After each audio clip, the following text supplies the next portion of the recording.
Hello, Ripple folks. This is Ron, or Karma Coverage on the forum, and this video is going to be about some of the CBDC conversation, and I tried to draw out here what I was trying to explain there.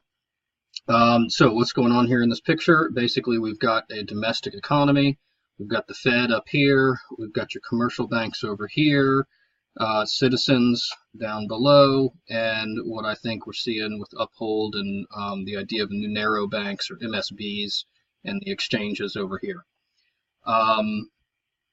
These little symbols are order books, and so I will start by talking about so payment between two users here in the regular system is going to come up here to their banks, just presuming they have different individual commercial banks that they use. And these banks can net out whatever flows are nettable. Any imbalance in netting between the two banks to clear that payment gets kicked up here to the Federal Reserve, where they will net it out through the reserve accounts of the Fed. The other option currently is cash settlement. So if these two guys down here want to make a transaction, if they have cash and that's convenient, then they can go ahead and do that. So with the CBDC talk and the crypto exchanges and whatever, in that paper I'll put a link to, what I think they're talking about doing is having these narrow banks where they're not doing fractional reserve banking, so 100% of the flows are in fact in the account.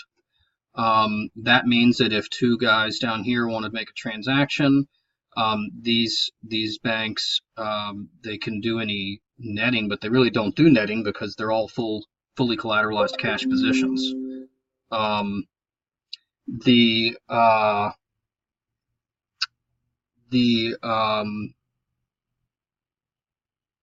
way that the CBDC gets issued is by the Fed purchasing I guess mortgage-backed securities or other qualified assets in the open market in exchange for CBDC. So this is the issuance. So here's then the CBDC comes into here. And one of the things I thought was so nice about this setup, as I understand it anyhow, is that I really thought it had good balance. So you've got markets between CBDC, which may pay an interest rate, and bank deposits, which would pay an interest rate. So you've got some interest rate arbitrage opportunities here. And I'll talk about a run on the banks and how that might help down the road.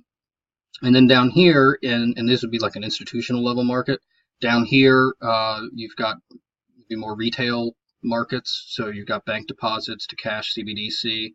So you can go in between these two firms and these two types, I guess, and presumably the citizens could participate in these markets as well through their exchanges. Now, if we had a bank run, what happens? We don't have all the cash in the bank here, right? So the idea, as I remember it, was that the banks would have to raise interest rates to attract deposits.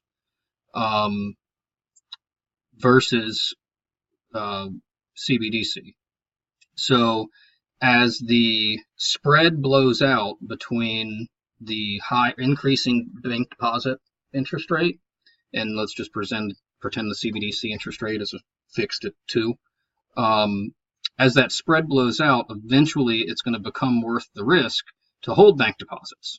So the arbitrage opportunity folks will help prevent or backstop the bank run. And I don't think that we have an arbitrage role in the economy right now. If you're having a bank run, the best thing is to get your money out and go to cash or some, securities or something.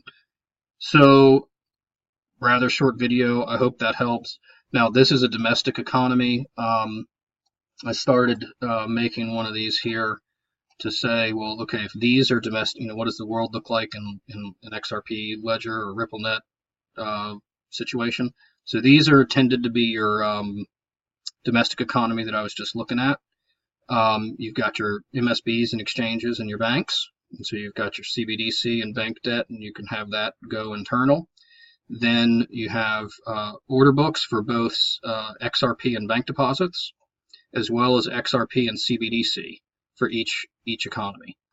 So this allows the money to flow through. And initially, I think RippleNet will be XRP to bank deposits. I think down the road that's going to have a limited amount of problems with that, because there's some problems with that limited amount of use, because you can't actually settle with bank deposits since the money's not in the bank. It's fractional reserve. And so I do think the Cbdc markets will have to come in for ultimate settlement.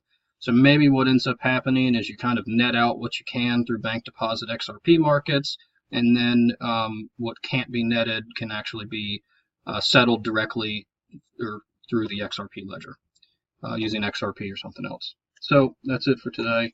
If you have any questions, let me know. I'll see if I can help. Thanks.